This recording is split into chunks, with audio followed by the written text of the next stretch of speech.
Patuloy na pinapalakas ng Police Regional Office 2 ang kanilang kampanya laban sa bullying at maling paggamit ng emergency hotline matapos magsagawa ng information drive sa mga kabataan at residente ng Cauayan City.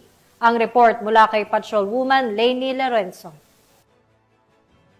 Tagumpay na nagsagawa ng dalawang magkahiwalay na symposium ang Cauayan City Police Station, katuwang ang Police Regional Office 2, Regional Community Affairs and Development Division at Police Community Affairs and Development Unit na ginanap sa Cauayan City National High School Main Campus at Office of the Senior Citizen Affairs nito lamang ika-10 ng Setyembre taong kasalukuyan.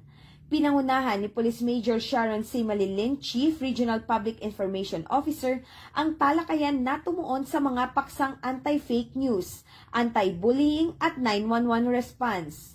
Ang unang symposium ay dinaluhan ng mga guro at mag-aaral, habang ang ikalawang bahagi naman ay nilahukan ng mga opisyal ng sangguniang kabataan, lokal na pamahalaan at intern students.